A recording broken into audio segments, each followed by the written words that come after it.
lonely traveler. One fateful night, a weary traveler found himself wandering through a dense, dark forest. The air was thick with the scent of damp earth and decaying leaves. The moon was high, casting an eerie glow on the twisted branches above. Shadows danced in the corners of his vision, creating an unsettling atmosphere. As he trudged along the narrow path, he suddenly heard the soft cry of a baby piercing through the silence of the night. It was a sound so out of place, so chilling, that he stopped in his tracks. Intrigued and concerned, he followed the sound deeper into the forest, each step echoing louder in his ears. The cry grew louder, more desperate, tugging at his sense of duty to help. The forest seemed to close in around him, the trees forming a claustrophobic barrier. The night was alive with the rustle of unseen creatures, adding to the sense of foreboding. The traveler paused now and then, unsure of his path, but the baby's cry was persistent, drawing him deeper into the labyrinth of shadows. Why would a baby be out here, in the middle of nowhere? My heart told me to help, but my mind screamed of danger. Every step felt like a descent into another world, a place where the line between reality and nightmare blurred. The cries grew louder, guiding him towards a secluded clearing bathed in the pale glow of the moonlight. It was as if the forest had opened up to reveal a secret hidden from the world.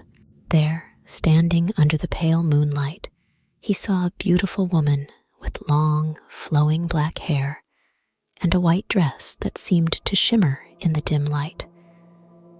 She stood motionless, her back turned to him, the source of the baby's cry. The cries seemed to come from her direction. He called out to her, but she did not respond, remaining eerily still. It was the Pontianak, a spirit he had only heard of in hushed whispers and old tales. The reality of her presence was far more horrifying than any story.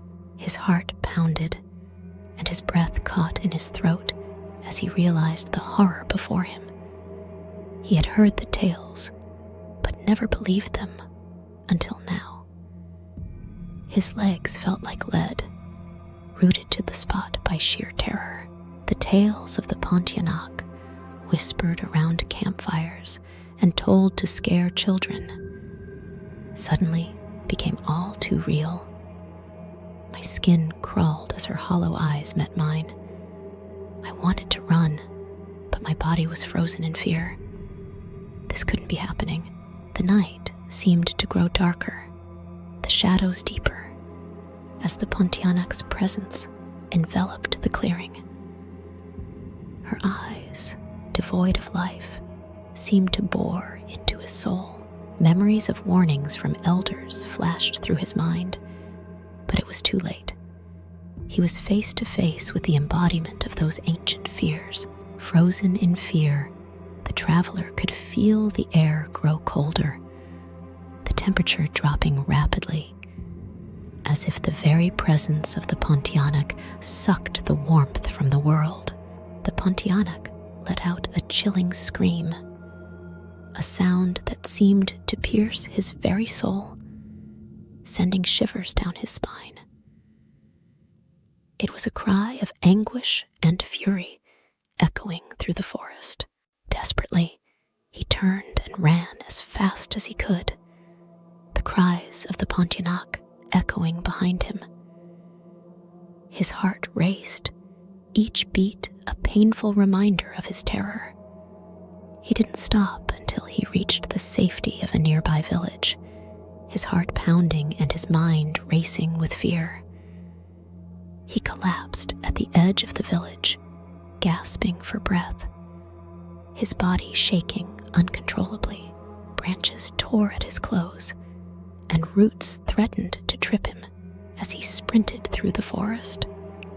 The chilling scream seemed to follow him, relentless and terrifying. His lungs burned and his legs ached, but he dared not slow down. When he finally stumbled into the village, he was greeted by curious and concerned villagers. They gathered around him, and he struggled to find the words to describe the horror he had just escaped. Every step felt like an eternity. The forest seemed alive, conspiring to slow me down.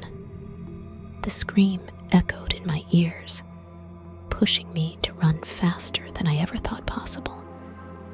When I finally reached the village, I collapsed, my body and mind overwhelmed by fear. He glanced back once, seeing the forest shrouded in an ominous silence.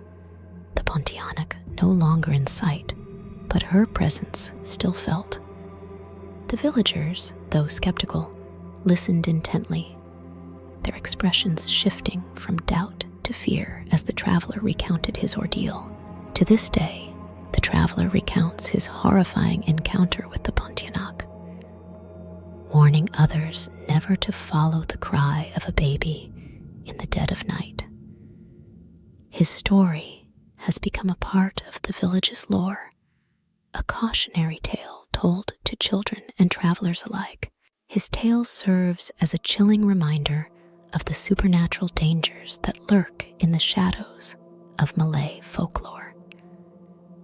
The legend of the Pontianak continues to haunt the minds of those who hear it, a spectral warning etched into the very fabric of the night. And so, the legend of the Pontianak lives on, a spectral warning etched into the very fabric of the night. Her presence is a reminder that some terrors are born from sorrow and rage, lingering long after their tragic beginnings. Even now, I can still hear that baby's cry in my dreams. The fear never truly leaves you. It's a reminder that there are things in this world beyond our understanding, waiting in the shadows. The traveler's warnings spread far and wide, carried by those who heard his tale. They spoke of the ghostly woman who haunted the forest, a beacon of caution for those who dared to venture into the unknown. In the stillness of the night, the faint cries of the Pontianak could sometimes be heard, a reminder that the spirit world was ever present, watching and waiting.